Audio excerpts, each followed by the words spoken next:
You read the title correctly. Not only is this a zombie commander deck tech, but it's actually a playable zombie commander deck that you can actively have fun with, and yes, it's only $10, and 25% of the entire cost is the commander itself. Hope you enjoy this ultra budget awesome zombie commander deck tech, and if you do and want more ultra budget lists like this, be sure to hit the like button below. His name is Steven, he's great.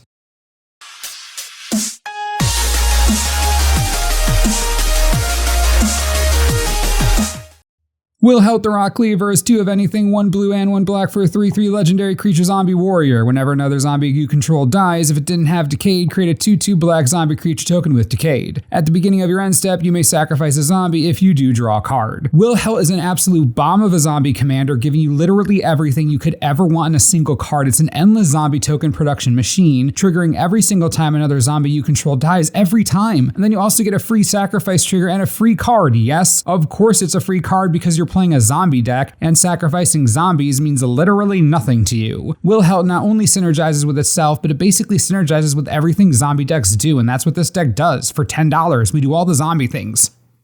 Being ultra budget does mean we have to get a little creative, but I think you'd be surprised by the quality we have here. Now, Wilhelt wants zombies to die all the time, and for that to happen, we need zombies. Even Eternal is a zombie and brings a second zombie with it. Both Diagraph Horde and Falcon Abomination create Decayed zombies, not useful for Wilhelt's first ability, but just fine for a second. And the Horde is good graveyard hate. Then we're running Moan of the Unhallowed and Stir the Sands for some straightforward zombie creation, and Siphon Flash for some less straightforward but still awesome zombification. Oftentimes, this card will take 3 creatures and give you 3 zombies. You can't argue with that value. Then we have White, just a cheeky zombie include with life drain. Most of the time this is going to trade with something, but when it does, you get a 2/2 and that card goes to exile. There's really no reason not to run it.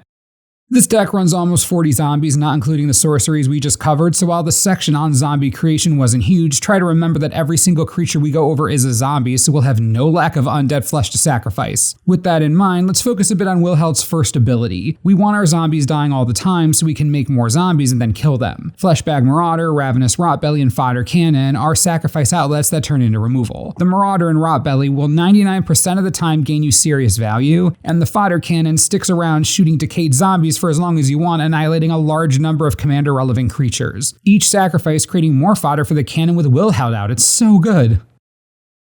Then we have a bit of card advantage with Spark Reaper and Phyrexian Vault. Both of these cards are excellent sacrifice outlets that draw for us. It's unfortunate they cost mana to activate, but what do you think this is, a deck tech for rich people? No, we play 10-cent sacrifice outlets here, and these two are great. We're also running Dread Malkin, Corpse Cobble, and Malevolent Awakening. The dead cat gets huge from eating dead bodies, I assume. Corpse Cobble is a good excuse to cycle a zombie for another zombie at worst. And the Awakening is absurd recursion, sacrificing decayed zombies to get back real cards, one of the all-stars in this deck, trust me.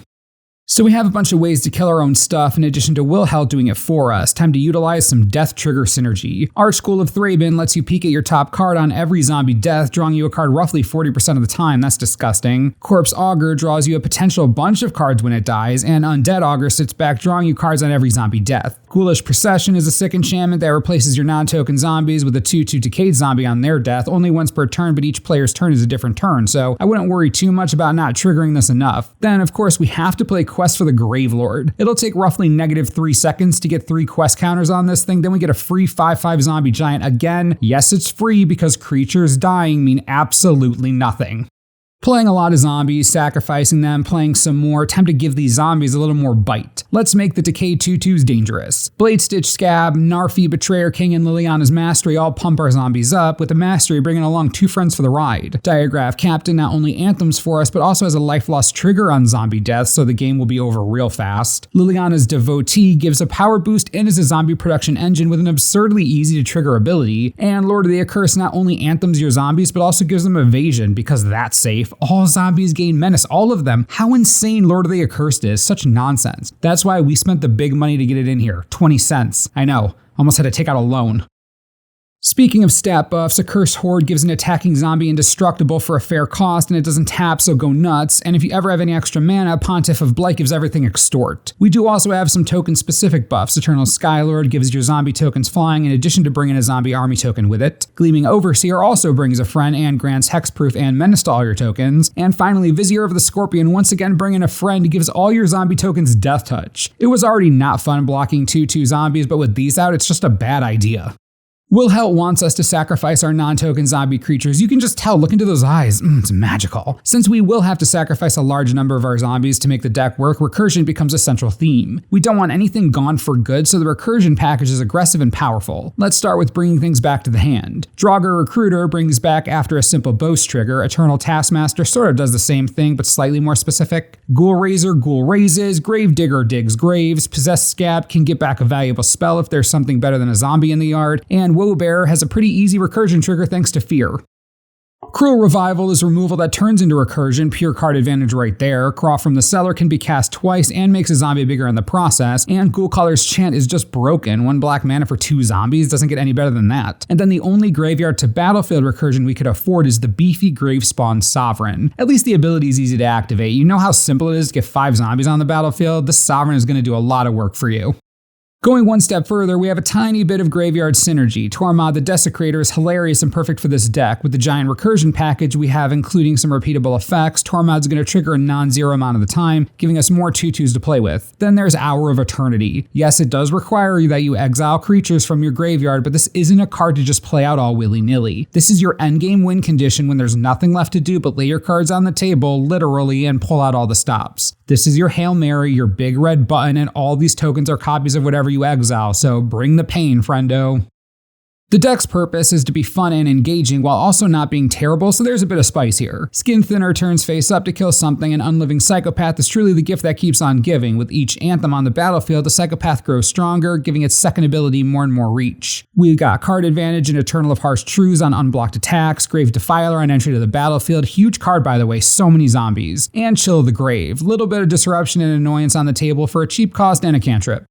To round out the zombie package, we have Bone Knitter, tough to kill Morpher, Nightscape Familiar, a discount for all your blue spells, Polluted Dead, some sweet land destruction because who doesn't love land destruction, and Withered Wretch because only we get to have fun with our graveyard, no one else. Right, okay, sorry. Compelling Deterrence, Flip the Switch, and Rotten Reunion add to our on-theme Disruption suite, bringing along an Unsummon, a discard, a counterspell, a zombie, graveyard hate, and another zombie. Doing what we want, but in a very annoying way.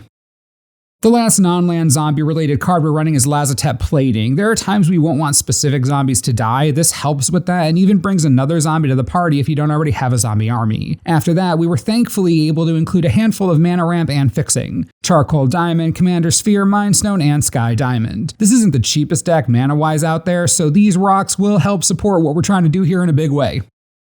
We got to include some pretty sweet lands in the deck as well. Cradle of the Accursed will give us a zombie when we no longer need the colorless mana. Mortuary Mire is recursion for free, so I'm game for that. Then we have Darkwater Catacombs, Dimir Aqueduct, Dismal Backwater, and Temple of Deceit as our dual lands. Pretty nice considering our budget. Also running Path of Ancestry because of the billion zombies in the deck and Evolving Wilds to grab one of our 20 swamps or 11 islands. There shouldn't be any problems with getting the colors you need or mana in general though. Like what you see and want to build this, but with way more expensive zombies, I got you back. The zombie-related black creatures you want are Cemetery Reaper, Death Baron, Diagraph Colossus, and Tomb Tyrant. Since Wilhelt is also blue, you can take advantage of that with the power of Rooftop Storm, along with Hordewing Scab for blanket evasion and card advantage, Cleaver Scab for more insane zombie production, and Empty the Laboratory, the best way to turn decayed zombies into real ones. Some other top includes Argisan Geralt for recursion, Endless Ranks of the Dead for, well, Endless Ranks of the Dead, Midnight Reaper for obvious reasons, and the funny Crowded Crypt, eventually popping it for 1,000,000 zombies. There are plenty of other cards to upgrade into, of course, but the base version of this deck for $10 will not do you wrong, I promise. Let me know what you think in the comments about this ultra budget build, and hit me up if you want more of them. Tell me what you want so I can make you leave a smiley face in the comments. And as always, thanks for watching, and we'll see you next time.